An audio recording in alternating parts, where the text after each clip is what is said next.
యాకోబు రాసినటువంటి పత్రిక 5వ అధ్యాయము 14, 15, 16 వచనాలు ఎవరినో ఒకరు చదవండి దయచేసి. ఈ రోజున ఈ స్వస్థతను గూర్చి దేవుని యొక్క వాక్యాన్ని మనం చూసుకుందాం. విశ్వాసులు గ్రహించవలసినటువంటి సత్యాలను గురించి మనం అనేక వారాలు మనం చూస్తున్నాం.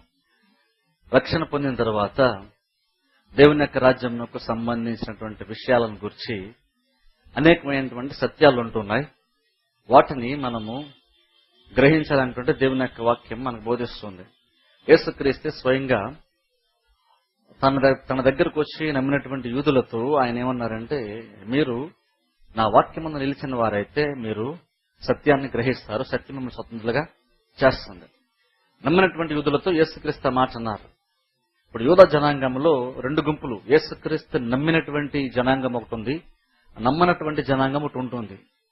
యేసుక్రీస్తుని నమ్మనటువంటి వారితో యేసుక్రీస్తు మాట చెప్పలేదు, కానీ యేసుక్రీస్తు నమ్మినటువంటి వారితో మీరు సత్యాన్ని గ్రహించాలి అని చెప్పారు. అంటే మనం ఒకసారి సత్యాన్ని గ్రహించడం అంటే యేసుక్రీస్తు దేవుడు అనే సత్యాన్ని గ్రహించాలేమో అనుకుంటున్నాం. యాక్చువల్ దాని మీనింగ్ అది కాదు. ఎందుకంటే ఆల్రెడీ వాళ్ళు యేసుక్రీస్తుని దేవుడుగా వాళ్ళు నమ్మారు కాబట్టి ఆయన దగ్గరకు వచ్చారు. బైబిల్ స్వయంగా చెప్తున్న మాట ఏంటంటే, నమ్మినటువంటి యూదులతో యేసుక్రీస్తు మాట అన్నారు.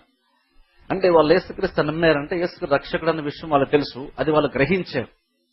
యేసుక్రీస్తే రక్షకుడు దేవుడు అని గ్రహించినటువంటి వారితో యేసుక్రీస్తు ఏమన్నారంటే, ఇంకొన్ని మీరు గ్రహించవలసినటువంటి సత్యాలు చాలా ఉన్నాయి, అవి మీరు గ్రహిస్తే మీరు స్వతంత్రులుగా ఉంటారు. అంటే అర్థం ఏంటంటే, యేసుక్రీస్తు నమ్మినంత మాత్రమున మనం స్వతంత్రులుగా ఉన్నాము అన్న గ్యారంటీ ఏమీ లేదు. యేసుక్రీస్తు నమ్మితే పరలోక రాజ్యం వెళ్తున్నాం, కానీ ఇంకను ఆ ప్రాచీనమైనటువంటి వాటి నుండి మనము విడుదల పొందుకోవాల్సిన విషయాలు చాలా ఉంటున్నాయి. దేవుని రాజ్యంకు సంబంధించినటువంటి గూఢమైన సంగతులు చాలా ఉంటున్నాయి. అవి గ్రహించాలి. అవి గ్రహిస్తే అనవసరమైనటువంటి బంధకం నుండి మనము విడుదల పొందుకోవచ్చు అని యేసుక్రీస్తు చెప్తున్నారు. అందుకే రోజు చాలా మంది విశ్వాసులు సత్యంను గ్రహించరు కాబట్టి చాలా విషయాలకి వాళ్ళు బందీలుగా ఉంటూ ఉంటారు. ఇప్పుడు చూడండి, బానిసగా ఉండడం ప్రాబ్లం ఏంటంటే, బానిసలుగా ఉంటూ నేను దీనికి బానిస అన్న విషయం తెలుసుకుంటే అది కొంతవరకు బెటరే.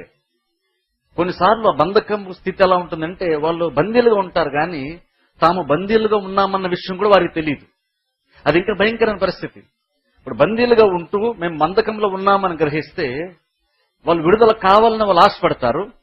ఆ విడుదల కొరకు వాళ్ళు ప్రయత్నం చేస్తారు. కానీ మేము బందీలుగా ఉండి కూడా మేము బంధకంలో ఉన్నాము అన్న విషయం కనుక తెలుసుకోకపోతే వాళ్ళు బందీలుగా ఉంటారు, కానీ మేము దేనికి బందీలుగా లేము అని వాళ్ళు అపోహపడుతూ ఆ బంధకమే స్వాతంత్రం అనుకుంటూ వాళ్ళు బ్రతికేస్తుంటారు. అలాగున్నా చాలా మంది క్రైస్తవులు యేసుక్రీస్తు నమ్మి చనిపోతే పరలోక రాజ్యం వెళ్ళేటువంటి క్రైస్తవులు చాలా మంది వాక్యంలోని సత్యం తెలియక చాలా మంది అనేకమైన విషయాలకి తమ తెలియకుండానే వాళ్ళు బందీలుగా ఉంటారు. అందుకని వాక్యంలోని సత్యం గ్రహిస్తే ఆ సత్యం స్వతంత్రంగా చేస్తుంది. దేవుడు నేను మిమ్మల్ని విడుదల చేస్తున్నాను లేదు, మీరు సత్యాన్ని గ్రహిస్తే ఆ సత్యం మిమ్మల్ని స్వతంత్రులుగా చేస్తుంది. విడుదల అన్నది ఆల్రెడీ దేవుని మనం నమ్మినప్పుడు విడుదల దేవుడు ఆల్రెడీ ప్రకటించారు. అంధకారంలో ఉండి వెలుగు రాజ్యంలోకి వచ్చాం. యాక్చువల్గా లీగల్ గా చూసుకుంటే మనకి బంధకం లేదు, కానీ కొన్ని విషయాలు తెలుసుకోకపోయినప్పుడు దేవుడు విడుదల ప్రకటించినప్పటికీ, దేవుడు మన వెలుగు రాజ్యంలో చేర్చినప్పటికీ ఇంకొను మనకి తెలియదు కాబట్టి మనం బంధకంలోనే ఉంటూ ఉంటాం. ఒకసారి ఏదో దేశంలో ఏం జరిగిందంటే, నల్ల జాతీయుల్ని బందీలుగా పెట్టి బానిసలుగా పెట్టి ఇంట్లో పనులు చేసినటువంటి ఆ కాలంలో ఎంతో తిరుగుబాటు వచ్చింది, పోరాటాలు చేసి ఇక్కడ నుండి అలాంటి బానిసలుగా ఎవరు కూడా ఉండరు, అందరూ సమానమే అని ఒక ప్రకటన ప్రభుత్వం ప్రకటించింది. ప్రభుత్వము దాన్ని నమ్మి దాన్ని ప్రకటించి డిక్లేర్ చేసింది కాబట్టి యాక్చువల్గా చూస్తే ఎవరు బంధకాలు ఉండాల్సిన పని లేదు. కానీ కొన్ని సంవత్సరాల తర్వాత కూడా ఎక్కడో దేశంనకు మూల ఎక్కడో చివరిలో దూరంగా ఉన్నటువంటి కొన్ని గ్రామాల్లో ఇంకను ఆ వార్త తెలియక ఇంకను బానిసలుగా చాలా మంది అమ్మబడుతున్నారంట, కొనబడుతున్నారంట, ఇంకా చాలా మంది బానిసలుగా పనిచేస్తున్నారంట. ప్రాబ్లం ఏంటంటే, ఇప్పుడు కొంతమంది బానిసలు అంటే ప్రాబ్లం ఏంటంటే వాళ్ళకి ఆ ప్రభుత్వం విడుదల ప్రకటించలేదని కాదు, ప్రభుత్వం అందరికీ విడుదల ప్రకటించింది. కాకపోతే వాళ్ళకి ఆ సత్యం వాళ్ళ వరకు చేరలేదు, వాళ్ళ విషయాన్ని గ్రహించలేదు కాబట్టి, అది తెలియదు కాబట్టి ప్రభుత్వం లీగల్ గా చట్ట ప్రకారం ప్రకటించినప్పటికీ ఇంకను వాళ్ళకి ఆ విషయం గ్రహించలేదు కాబట్టి, వాళ్ళకి తెలియదు కాబట్టి ఇంకను వాళ్ళు బానిసలుగానే చాలా సంవత్సరాలు బ్రతికారంట. అలాగేంటంటే రక్షింపబడిన తర్వాత కూడా దేవుడు మనల్ని అంధకారం నుండి విల్లాజులను చేర్చినప్పటికీ, స్వతంత్రులుగా ప్రకటించినప్పటికీ, ఇక్కడ నుండి సాతాను యొక్క పెత్తనము అధికారం మీ మీద ఉండదని దేవుడు ప్రకటించినప్పటికీ, ఇంకనూ మనము కనుక సత్యాన్ని తెలుసుకోకపోతే మనం విడుదల పొందుకోం. అందుకనే వాక్యంలోని సత్యాన్ని గ్రహించాలి. వాక్యమే సత్యం అనేది, వాక్యం సత్యమే, కానీ వాక్యంలో మర్మముగా సత్యము దాగి ఉంది. ఆ సత్యాన్ని గ్రహించాలి. అందుకని బైబిల్ అంటుంది సత్యమును సరిగ్గా విభజించమని, వాక్యమును సరిగ్గా విభజించమని బైబిల్ చెప్తుంది. సరిగ్గా విభజన అర్థం ఏంటంటే, అలా విభజించినప్పుడు వాక్యం కరెక్ట్గా అర్థం చేసినప్పుడు సత్యం బయటకు వస్తుంది. ఆ సత్యం మనం గ్రహించినప్పుడు ఏ సత్యాలైతే మనం గ్రహిస్తామో ఆ సత్యమే మనం విడుదల చేస్తుందంట. అందుకనే మనం విశ్వాసాలను గ్రహించవలసిన సత్యాల గురించి చూస్తున్నాం. ఈ రోజు నా స్వస్థత గురించి నేను ఒక విషయాన్ని బోధిస్తాను. ఎందుకంటే ఈ స్వస్థత గురించి కూడా చాలా మందికి చాలా రకాల డౌట్స్ ఉంటాయి. దాని గురించి ఈరోజు నేను కొన్ని విషయాలు క్లారిఫై చేస్తాను క్లుప్తంగా. ఇప్పుడు 14వ వచనంలో యాకోబు అంటున్నాడు, మీలో ఎవడైనా రోగి ఉన్నాడా? అతడు సంఘ పెద్దలను పిలిపింపవలెను. వారు ప్రభువు నామమున అతనికి నూనె రాసి అతని కొరకు ప్రార్థన చేయవలెను. ఇప్పుడు చూడండి, మనం గమనిస్తే యాకోబు మాట్లాడుతూ మీలో ఎవరైనా రోగి ఉంటే, ఆ పైన కొంచెం మనం చదువుకోండి. అక్కడ ఏమన్నాడంటే, మీరు శ్రమ సంభవించిందా? అతను ప్రార్థన చేసుకోవాలి. మీలో ఎవరికైనా రోగం వచ్చిందా? మీరు సంఘ పెద్దలు పిలిపించండి, వాళ్ళు మీకోసం ప్రార్థన చేస్తారు. యాక్చువల్స్ నాకు విషయం ఏంటంటే, స్వస్థతకు సంబంధించి ప్రార్థన గురించి మాట్లాడుతున్నాడు యాకోబు. ఇప్పుడు చూడండి, నేను గత 2 వారాలు చెప్పాను యోబు గురించి. చాలా మంది దేవుని యొక్క మంచితనము, దేవుని యొక్క కృపాబాహుల్యం తెలియక దేవుడు చేయనటువంటి కార్యాలకి దేవుడే చేసాడని వాళ్ళ భ్రమలో బ్రతుకుతుంటారు. దానికి ఎగ్జాంపుల్ ఏంటంటే, యోబుని తీస్తాం మనం. అవును, యోబుకి దేవుడు ఇచ్చాడు, దేవుడు అన్ని తీసుకున్నాడండి, దేవుడే శ్రమల పాలు చేశాడు, ఆ పరీక్షలో యోబు గెలిచాడు అంటారు. యాక్చువల్ మనం గమనిస్తే నిజంగా అక్కడ యోబుని శోధించింది దేవుడు కాదు. దేవుడు కీడు చేత ఎవరిని శోధించడు. దేవునిలో కొంచెం కూడా కీడు గాని, ఆ కీడుకు సంబంధించిన ఛాయ గాని దేవునిలో కొంచెం కూడా ఉండదు. ఆయనలో లేనటువంటి ఒక స్వభావంతో దేవుడు శోధించడు. కీడు చేత ఎవరు అందుకనే అక్కడ అంటాడు, దేవుడు విక్రమపడ్డు, మీరు మోసపోకండి, దేవుడు కీడు చేత శోధింపడ్డు, ఆయన కీడుతో ఎవరిని శోధించడు. కానీ చాలా మంది ఏంటంటే, ఒక రోగం వచ్చింది అనుకోండి, ఏదో ప్రాబ్లం వస్తే దేవుడు ఎందుకోనండి నాకు శోధన ఇచ్చాడు, దేవుడు ఎందుకోనండి నాకు శోధించాడు అంటారు. కానీ బైబిల్ స్పష్టం చెప్తుంది, ఏదైనా కీడు సంబంధమైనది ఏదైనా కలిగితే నువ్వు జాగ్రత్తగా గమనించి మోసపోవద్దు, అది దేవుడి దగ్గర నుండి వచ్చింది కాదు అని క్లియర్ గా బైబిల్ చెప్తుంది. చాలా మంది విషయాలు మోసపోతున్నారు. ఏం జరిగినా సరే ప్రధానికి దేవుడిని కార్యుడు అంటాం. దాని బైబిల్ ఏంటంటే యోబు గురించి సరిగ్గా తెలియదు కాబట్టి వాళ్ళు అనుకుంటారు, యోబు అన్నాడు కదండి, దేవుడు ఇచ్చాడు, దేవుడే తీసుకున్నాడు, దేవుడు ఇచ్చాడు, దేవుడు తీసుకున్నాడు, యోబు చెప్పాడు కదండి, కరెక్టే కదండి, యోబు ఏ పాపం చేయలేదు, ఏ తప్పు చేయలేదు, దేవుడు నిందించలేదు, అన్యాయం చేశాడు, దేవుడు నిందించలేదు అని చాలా మంది యోబు యొక్క ఆ ఒక్క జీవితాన్ని సరిగ్గా స్టడీ చేయక, ఆ గ్రంథాన్ని సరిగ్గా అర్థం చేసుకోలేక, ఆ ఒక్క యోబు యొక్క జీవితాన్ని ఎగ్జాంపుల్ గా తీసుకొని ప్రతి ప్రాబ్లం కూడా దేవుడే కారుకొని చేసేస్తున్నాం. దేవుడు చేయనటువంటి కార్యానికి మనకు తెలియకుండా అజ్ఞానంతో దేవుడు నిందిస్తున్నాం. కానీ బైబిల్లో యోబు గ్రంథంలో చివరిలో దేవుడు అన్నాడు, నువ్వు నీతిమంతుడు అనిపించుకోవడానికి నువ్వు నన్ను నిందిస్తున్నావు యోబు అని దేవుడు యోబుతో మాట్లాడిన తర్వాత యోబు పశ్చాత్తాపడ్డాడు, యోబు మారుమనసు పొందాడు. కానీ యోబు దేని నుండి అయితే మారుమనసు పొందాడు, దాన్ని ఇంకా యోబు వదిలేశాడు, దాన్ని సారీ అన్నాడు దేవుడి దగ్గర. అందరూ దాన్ని పట్టుకొని ఇంకా నువ్వు దేవుడు ఇచ్చాడు, దేవుడు చేస్తున్నాడు, దేవుడి దగ్గర మంచి ఏంటి, మనం కీడు కూడా అనుభవించాలి కదా అంటారు. ఒకవేళ నిజంగా చూడండి, సిన్సియర్ గా దేవుడే కనుక నిజంగా కీడిస్తే మనం అనుభవించాలి, మంచిదే. ఎందుకంటే దేవుడు మంచి ఇచ్చినప్పుడు తీసుకున్నాం, ఇప్పుడు ఒక నిజంగా చెడు ఇచ్చాడు అనుకోండి, కీడు ఇచ్చినా తీసుకోవాలి, తప్పదు, అందులో డౌట్ లేదు. కానీ నిజంగా దేవుడు ఇచ్చాడా అని మనం ఆలోచించాలి. మనం దేవుడు ఇస్తే తీసుకుందాం, ఆయన సర్వోపరంగా మనల్ని సృష్టించాడు కాబట్టి ఆయన ఒక రోగాన్ని ఇచ్చినా ఇంకేదన్నా ఇచ్చినా తీసుకుందాం, వద్దని హక్కు మనకు లేదు, అందులో డౌట్ లేదు. కానీ మనం ఒకటి ఆలోచన, నిజంగా దేవుడు అలా ఇస్తాడా అని ఆలోచిస్తేప్పుడు కొంచెం జ్ఞానంగా మనం ఆలోచిస్తే దేవుడు కీడు చేత శోధించాడు. ఇప్పుడు చూడండి, రోగం అనే విషయానికి వస్తే కూడా చాలా మంది అందులో అదే అపోహపడతారు. రోగం వచ్చింది అనుకోండి, స్పెసిఫిక్ ఎవరికైనా రోగం వచ్చి ఏదైనా ప్రాబ్లం వచ్చి హెల్త్ ప్రాబ్లం వచ్చి ఎంత ప్రార్థన చేసినా వాళ్ళు తగ్గలేదు అనుకోండి, చచ్చిపోయారు అనుకోండి, వాళ్ళు వెంటనే ఉంటాడు, దేవుని చిత్తం కాదేమండి, దేవుని చిత్తం ఏదో ఉంటుందండి అంటారు. కానీ స్వస్థత గురించి దేవుని చిత్తం అంటే బైబిల్ చాలా క్లియర్గా ఉంది. ఇక్కడ యాకోబు అంటున్నాడు, మీలో ఎవరికైనా కనుక రోగం వస్తే మీరు ప్రార్థన చేయండి అంటున్నాడు. అంటే బేసిక్ ఏమన్నాడు, మీకు రోగం వస్తే మీరు అలా అందులో ఉండొద్దు, అందులో బయట రావడానికి ప్రయత్నము చేయండి అంటున్నాడు. ఇక్కడ సంఘంతో విశ్వాసంతో మాట్లాడుతూ మీలో ఎవరికైనా ఒక్కరికైనా రోగం వస్తే అందులోంచి బయట రావడానికి ట్రై చేయండి అంటున్నాడు. ఆలోచించండి ఒకసారి, మీలో ఏ ఒక్కరి రోగం వచ్చినా సరే అంటే అర్థం ఏంటంటే ఏ ఒక్క వ్యక్తి కూడా రోగముతో ఉండడము దేవుని చిత్తము కాదని యాకోబు చెప్తున్నాడు. మనం అనుకుంటామంటే దేవుడే కొన్నిసార్లు రోగం ఇస్తాడండి, దాని ద్వారా మంచి జరుగుద్దండి మనకు అంటాం. కానీ యాకోబు ఇక్కడ అంటున్నాడు, ఎవరికైనా రోగం వస్తే మీరు ప్రార్థన చేయండి, విశ్వాసంతో ప్రార్థన చేయండి, సంఘ పెద్దలు పిలిపించుకోండి, ప్రార్థన చేయండి. అందులోంచి బయట రావడానికి ప్రయత్నము చేయండి. ఎందుకని? యాకోబు ఏం నమ్మాడంటే రోగం అనేటువంటిది మనకు వచ్చినప్పుడు అది దేవుని వల్ల వచ్చింది కాదు, కాబట్టి అది దేవుని చిత్తమని అనుకోని దాన్ని ఆ రోగాన్ని యాక్సెప్ట్ చేసి దానివల్ల ఏదో మేలు జరుగుతాను అనుకోకండి, దాన్ని జయించాలి, దాని నుండి బయటికి రాగాలి. అందుకే అన్నాడు మీలో ఎవడన్నా రోగి ఉంటే. ఇప్పుడు కొంతమంది స్వస్థత పొందుకోవడమే దేవుని చిత్తం అని కనుక నిజంగా నమ్మితే యాకోబు మీరెవరైనా రోగి ఉంటే, ఎవరైనా రోగి ఉంటే అన్నమాట అంటాం.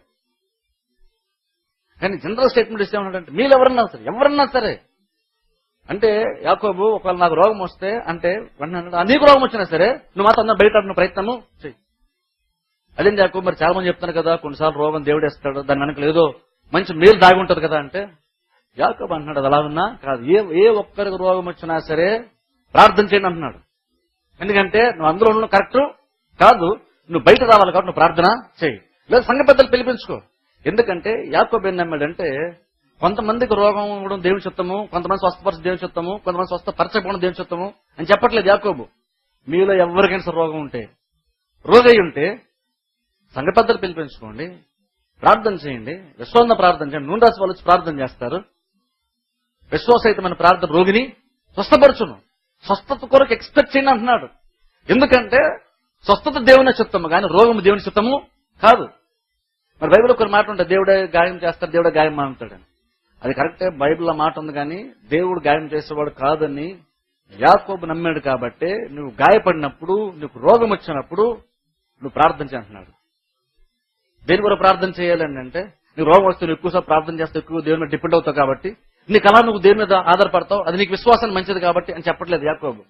నీకు రోగం వచ్చిందనుకున్న ఆ టైంలో నువ్వు విశ్వాసం ఉంచు, సంఘ పెద్దలు పిలిపించుకో, ఏదో చెయ్యి, అరే అందులోని బయటికి నువ్వు రావాలి. ఎందుకంటే ఏ ఒక్కరు రోగంతో ఉన్న దేవుని చిత్తము కాదు అని యాకోబు నమ్మాడు. అందుకని ఒకసారి యేసుక్రీస్తు దగ్గరకు కూడా ఒక కుష్ఠరోగి గలవాడు వచ్చాడు. వచ్చి అంటున్నాడు, ప్రభువా నీకు ఇష్టమైతే నన్ను శుద్ధినిగా చేయగలవు, నీకు ఇష్టమైతే నన్ను శుద్ధినిగా చేయగలవు.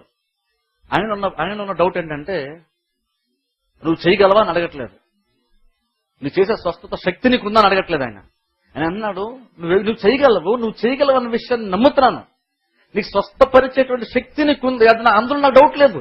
నువ్వు స్వస్థపరచగలవా లేదా అన్న విషయం నాకు డౌట్ లేదు. కానీ నాకు ఒకటే డౌట్ ఏంటంటే స్వస్థపరచడం నువ్వు ఇష్టపడుతున్నావా లేదన్నది నాకు డౌట్. కాబట్టి నీకు ఇష్టమైతే నన్ను శుద్ధిగా చేయగలవు. ఆయన డౌటలు ఏంటంటే నువ్వు చేయగలవా లేదన్నది కాదు, నీకు ఇష్టమా లేదన్నది డౌట్ ఆయనకి. అప్పుడు యేసుక్రీస్తు నీకు ఏ రోగం వచ్చిన ముందు అసలు చూద్దాం, అది దేవుడి చిత్తమో కాదు, నేను ప్రార్థన చేస్తాను, అదే దేవుడు బయలుపరిస్తే అది నీ దేవుని చిత్తం అయితే నువ్వు స్వస్థ పొందుకోవడం, అప్పుడు నేను ప్రార్థన చేస్తాను నీకు స్వస్థ వస్తుందని చెప్పలేదు. నా వెంటనే అన్నారు ఎవరైనా సరే నాకు అనవసరం, నాకు ఇష్టమే. కానీ ఈరోజు మనం ఏంటంటే టూ కేటగిరీస్ లో డివైడ్ చేస్తాం జనాన్ని. ఎవరికైనా రోగం వస్తే కొంతమందిని దేవుడు స్వస్థపరచాడు, కొంతమంది స్వస్థపరచాడండి. ఎందుకు స్వస్థపరచాడు దేవుడు అంటే ఏమో దేవుడి చిత్తం ఏదో ఉంటుంది, దేవుడు ఎందుకో రోగం ఇచ్చాడు, అది వాళ్ళ మంచి కోసం ఇచ్చి ఉంటాడు అంటారు. కానీ బైబిల్ ఎక్కడా కూడా రోగం వచ్చినప్పుడు అలాగ ఉండమని ఎక్కడ బైబిల్ లేదు. రోగం వచ్చినప్పుడు దానిలో బయట రమ్మని బైబిల్ చెప్తుంది. విశ్వాసం ఉంచు, నమ్మి ప్రార్థించి స్వస్థత ఎదురు చూడు, దేవుడు స్వస్థపరుస్తాడు, అందులో బయటికి రా. యేసుక్రీస్తు అన్నారు నాకు ఇష్టమే నువ్వు శుద్ధులవు కమ్ము అని స్వస్థపరిచాడు.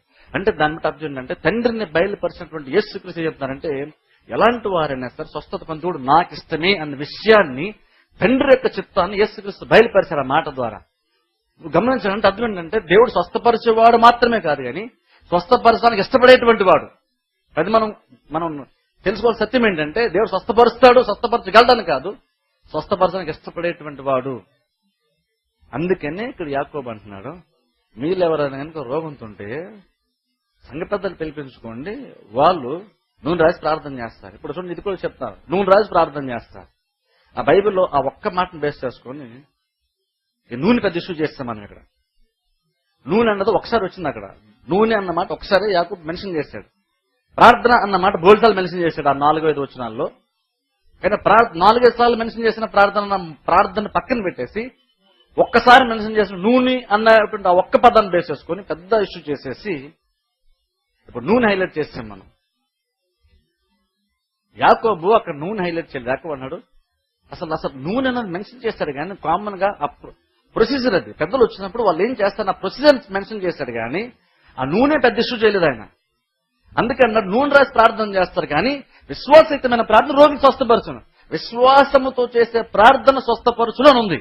కానీ ఇప్పుడు ప్రాబ్లం ఏంటంటే చాలా మంది నూనె స్వస్థపరుస్తుందని నూనె నమ్ముతారు, ఇప్పుడు చూడండి, నూనె రాయడం ప్రాబ్లం కాదు. బైబిల్ ప్రకారం నూనె రాయొచ్చు, అందులో నాకే ఇబ్బంది లేదు. నూనె రాసిన ప్రతి వాళ్ళు తప్పని చెప్పట్లేదు. నూనె రాయడం తప్పు కాదు, కానీ నూనె నమ్మడం తప్పు. నూనె రాయొచ్చు, ఎవరిని వచ్చి నూనె తెచ్చి ప్రార్థన చేయడం నేను ప్రార్థన చేస్తాను, అందులో నాకు ఎటువంటి ప్రాబ్లం లేదు. కానీ అదే నూనెని కనుక సేల్ చేస్తామంటే, బిజినెస్ చేస్తామంటే మాత్రం అది ప్రాబ్లం. నూనె రాసి ప్రార్థన చేయాలంటే మంచి కార్యం. ఆ మంచి కార్యాన్ని మనం మిస్యూజ్ చేసి దాని వాక్యము డైవర్ట్ చేసి ఆ ఒక్క మాట మెన్షన్ దాన్ని బేస్ చేసుకొని వాక్యం తినటువంటి వాళ్ళకి నూనె స్వస్థపరుస్తుందని చెప్పేసి ఆ నూనె సేల్ చేస్తారు చూసారా, అది యాక్చువల్గా దేవుని కూడా అసలు ఇష్టం కానే కాదు. కానీ అది చాలా ఫేమస్ మన దేశంలో, మన అందరూ బాగా ఫేమస్. లక్షల బిజినెస్ జరిగిపోతుంది చర్చెస్లో, నూనె బిజినెస్. నూనె కోసం లైన్ కట్టేవాళ్ళు ఉన్నారు. కాబట్టి చూడండి, అసలు దేవునికి ఇష్టమైన కార్యం కానే కాదు. ఆ క్లియర్గా యాకోబు చెప్పాడు, విశ్వాసయుతమైన ప్రార్థన రోగిని స్వస్థపరచును అన్నాడు. మరి నూనె ఎందుకండి అంటే, చూడండి కొంతమంది ఏంటంటే, ఇప్పుడు మన విశ్వాసం గురించి చెప్పాలనుకోండి, కొంతమంది విశ్వాసం కొంచెం బలంగా ఉండి వాక్యం తెలుసుకున్న వాళ్ళు దేవుని నమ్మడానికి వాళ్ళు ఫిజికల్ గా వాళ్ళకి కళ్ళకు కనిపించేది, వాళ్ళు పట్టుకోగలిగేది, తాకగలిగి సెన్స్ చేయగలిగేది ఏది అవసరం లేదు వాళ్ళకి జనరల్ గా. కొంతమంది విశ్వాసంలో బలహీనంగా ఉంటారు. కొంతమంది విశ్వాసం బలహీన వాళ్ళు అంతగా దేవుని నమ్మలేరు. దేవుని అంతగా నమ్మలేనటువంటి వారికి ఇప్పుడు విశ్వాసం అనేది ఆత్మ సంబంధమైనటువంటిది. అది నిజంగా కార్యం జరిగిస్తున్న విశ్వాసం అన్న విషయం చాలా మంది తెలియనప్పుడు మనం ఏం చేయాలంటే, కొంతమంది విశ్వాసంలో వాళ్ళని సపోర్ట్ చేయడానికి, బలపరచడానికి ఫిజికల్ గా ఏదో ఒక వస్తువుని వాడాలి మనం. ఇప్పుడు కొన్నిసార్లు ఏంటంటే చూడండి, ఈరోజు ఇప్పుడు ఏదైనా ఒక విషయాన్ని ఎక్స్ప్లెయిన్ చేయాలనుకోండి, కొన్నిసార్లు మనం పదాలు ఉపయోగించి మాటలు ఉపయోగించి ఎక్స్ప్లెయిన్ చేయొచ్చు ఏదైనా ఒక విషయాన్ని ఎక్స్ప్లెయిన్ చేయాలంటే.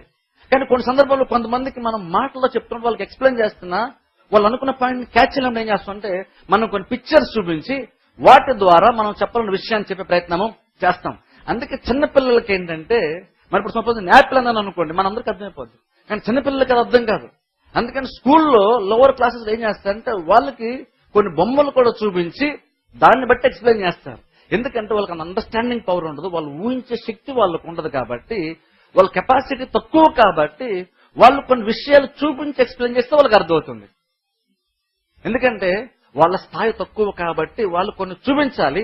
ఆ వస్తువులను, బొమ్మలను, ఆ షేప్స్ ను చూపిస్తే అప్పుడు వాళ్ళ లెసన్ ఈజీగా క్యాచ్ చేస్తారు. కాబట్టి వాళ్ళకి అలా చూపిస్తాం. అందుకని పెద్దవాళ్ళు అయ్యే కొందికి, పెద్ద క్లాసెస్ కి ప్రతిదీ చూపించాల్సిన అవసరం లేదు. వాళ్ళు జస్ట్ టీచర్ ఎక్స్ప్లెయిన్ చేసుకుంటూ వెళ్ళిపోతారు. ఎందుకంటే వాళ్ళు ఎదిగారు కాబట్టి వాళ్ళకి కొంతవరకు అవగాహన ఉంది, వాళ్ళు ఊహించుకోగల శక్తి వాళ్ళకు ఉంది, ఇమాజినేషన్ పవర్ వాళ్ళకు ఉంది, అన్ని ఊహించుకోగలుగుతారు, అర్థం చేసుకోగలుగుతారు. కాబట్టి వాళ్ళకి బొమ్మలు అయిపెట్టి ఎక్స్ప్లెయిన్ చేయం. అలాగే ఆత్మ సంబంధంగా అంతకప్పుడప్పుడు విశ్వాసం అడుగులేస్తున్నటువంటి వాళ్ళకి, లేదా కొత్తగా రక్షణ పొందుతున్నటువంటి వాళ్ళకి దేవుని స్వస్థత కార్యం ఎలా జరుగుతుందో, దేవుడు ఎలా స్వస్థపరుస్తాడు అనేది వాళ్ళు కొంచెం అర్థం అవ్వడం కష్టం. కాబట్టి వాళ్ళ విశ్వాసాన్ని మనం బలపరచడానికి నూనె అనేటువంటి ఒక వస్తువును వాడచ్చు మనం. కానీ ఆ నూనె బాగు చేస్తాను మాత్రం చెప్పకూడదు వాళ్ళకి. అప్పుడే విశ్వాసంలో వాళ్ళు ఎదుగుతుండొచ్చు. వాళ్ళకి మనం ఏం చెప్పాలంటే, ఇగో ఈ నూనె రాసినప్పుడు ఈ నూనె ద్వారా దేవుడు స్వస్థపరుస్తాడని మనం చెప్తున్నాం. కానీ మన యాక్చువల్ గా ఏం చెప్పడంలో సక్సెస్ అవ్వాలంటే, నూనెగా స్వస్థపరిచేది దేవుడు స్వస్థపరుస్తాడు, ప్రార్థన కార్యం జరిగిస్తుంది అని మనం చెప్పాలి. కానీ నూనె స్వస్థపరుస్తుంది అని చెప్పకూడదు. ప్రాబ్లం ఏంటి, ఈ రోజుల్లోని ఈవెన్ సంఘంలో ఉండి రక్షణ పొంది 20 సంవత్సరాలు గడిచిన వాళ్ళు కూడా ఇప్పటికీ చాలా మంది నూనె ఇంకా కోరుకుంటారు. ఆ స్వస్థ నూనె సంపాదించుకొని దాన్ని గొప్పగా చెప్పుకోవడం చాలా మంది ఉన్నారు. దగ్గర ప్రేరణలు ఎప్పుడు ఉంటుందండి అని నేను చాలా చెప్పేస్తున్నా. ప్రార్థన అన్నది కావాల్సిందే నూనెకి కాదు, ప్రార్థన కావాల్సిందే రోగికి. మానవుని కొరకు ప్రార్థన, కానీ నూనె కోసం ప్రార్థన కాదు.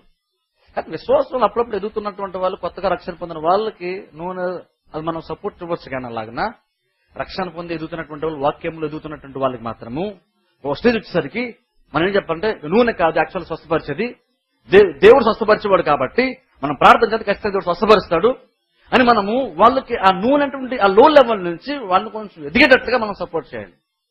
అయితే ఎవరు కూడా ఈ రోజులు ఏంటంటే అలాగే విశ్వాసం ఎదిగించే ప్రయత్నం చేయట్లేదు, ఆ మెచ్యూరిటీ లెవెల్లో తేవట్లేదు, ఇంకా ఆ లో స్టాండర్డ్ ఉంచేస్తారు. నూనె ద్వారా స్వస్థ అన్నది ఒక బిలీవర్ విషయానికి వస్తే లో స్టాండర్డ్. అది అంటే ఒక బిలీవర్ స్థాయిలో అంతకంటే లో స్టాండర్డ్ లేదు. ఇంకా నేను స్వస్థ పొందుకోవాలంటే నూనె రాసుకుంటేనే నాకు ఒక సాటిస్ఫాక్షన్ అండి అన్నాడంటే అర్థం ఏంటంటే ఆ విశ్వాసం ఇంకా చాలా అల్పమైన స్థితిలో ఉన్నాడని అర్థం. అంతకన్నా ఇంక లో లెవెల్ లేదు ఇంకా. ఎందుకంటే బైబిల్లో మనం కొన్ని సందర్భంలో చూస్తే కొంతమంది యేసు దగ్గరకు వచ్చినప్పుడు కొంతమంది ఏమనంటే యాయిరైనటువంటి ఒక ఆయన వచ్చినప్పుడు అంటాడు, నా కుమార్తె చావనై ఉంది, నువ్వు వచ్చి ఆమె మీద చేతులు ఉంచితే ఆమె బ్రతుకుతుంది అన్నాడు. ఆయనది విశ్వాసమే. ఆయన అన్నాడు, నువ్వు వచ్చి చేతులు ఉంచితే ఖచ్చితంగా నా కుమార్తె బ్రతుకుతుంది అన్నాడు. ఆ బ్రతుకుతుంది అన్నది విశ్వాసం, అది మంచి విశ్వాసమే. కాబట్టి ఆయన విశ్వాసం ఏ స్థాయి ఉందంటే నువ్వు వచ్చి చేయి పెడితే స్వస్థ వస్తుంది. అదొక రకమైనటువంటి విశ్వాసపు స్థాయి. ఆయన నమ్మాడు, ఖచ్చితంగా నా కుమార్తె బాగుపడుతుందండి అన్నాడు ఆయన. కాబట్టి అన్నట్టు కాకపోతే మీరు వచ్చి వేయాలి, చెయ్యి వేస్తే నా కుమార్తె ఖచ్చితంగా చచ్చిపోతుందని బ్రతుకుతుందని అన్నాడు. తప్పేం లేదు, అది కూడా అది మంచిదే. మరొక ఆయన వచ్చాడు, శతాధిపతి వచ్చాడు యేసు దగ్గరికి. తన దాసుల స్వస్థ కోసం వచ్చాడు. వచ్చి యేసుక్రీస్తుని రిక్వెస్ట్ చేస్తే యేసుక్రీస్తు అన్నారు, పద నేను వచ్చి స్వస్థపరుస్తానంటే ఆయన అన్నాడు, అయ్యా నువ్వు రావడానికి నేను యోగ్యుణ్ణి కాదు, కాబట్టి నువ్వు రావాల్సిన పని లేదు, నువ్వు మాట మాత్రం సెలవిమ్ము. ఈయన నువ్వు రా అంటలేదు, ఆ స్థాయిని దాటాడు. నువ్వు వచ్చి చెయ్యి అని కూడా ఆ స్థాయిని దాటి నా విశ్వాసం. ఆయన అన్నాడు, నువ్వు రావాల్సిన పని లేదు, నువ్వు చెయ్యి కూడా వేసిన పని లేదు. అసలు నువ్వు ఎవరైతే పేషెంట్ ఉన్నాడో ఆ పేషెంట్ నువ్వు చూడాల్సిన పని కూడా లేదు, నువ్వు పేషెంట్ దగ్గర రావాల్సిన పని కూడా లేదు. నీ మాటకి ఎంత శక్తి ఉందో నాకు తెలుసు, ఆ మాటకు ఉన్నటువంటి పవర్ ఏంటో నాకు తెలుసు కాబట్టి, నీ అధికారం కాబట్టి నాకు తెలుసు కాబట్టి చెప్తున్నాను.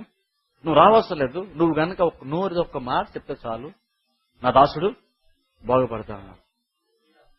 ఆయన విశ్వాసం చేసి ఆశ్చర్యపోయాడు. ఇజ్రాయేల్ ఇలాంటి విశ్వాసాన్ని నేను చూడలేదన్నాడు. అంత విశ్వాసం అయింది. అంటే క్రిస్టియన్స్ ఇలాంటి విశ్వాసం చూడలేదు. ఇజ్రాయేల్ అంటే అది అంటే ఇజ్రాయేల్ క్రిస్టియన్స్ అన్నారు, విశ్వాసం ఇలాంటి విశ్వాసాన్ని నేను చూడలేదు.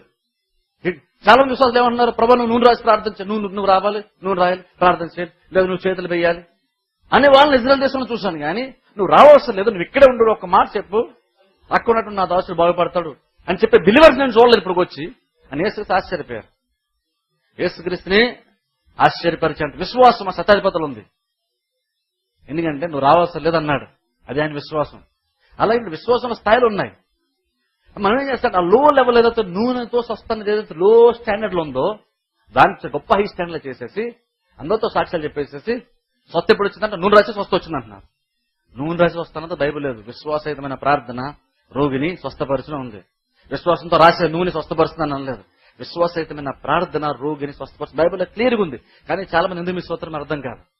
విశ్వాసయుతమైన ప్రార్థన ఆ రోగిని స్వస్థపరచడం దేవుడు అతను లేపుతాడు. మరి సంఘ పెద్దలు ఎందుకండి అంటే అతను ఆ రోగి ప్రార్థన చేస్తున్నప్పుడు కార్యం జరగలేదు. అప్పుడు సంఘ పెద్దలు ఏం చేస్తే ఆయన కొంచెం విశ్వాసంలో బలపరిచి ఆయన ప్రార్థనకు ఒకవేళ ఆటంకం రావడానికి ఆయనలో ఏదన్నా ఆత్మ సంబంధమైన ప్రాబ్లం ఉంటే ఆ ప్రాబ్లం ని ఆత్మీయ విషయాలు చెప్పి పరిష్కరించి అప్పుడు ఆ వ్యక్తి కోసం ప్రార్థన చేస్తారు. ప్రార్థన ఆ రోగిని సంఘ పెద్దలు స్వస్థపరచడానికి లేదు అక్కడ. ప్రార్థన రోగిని స్వస్థపరచును.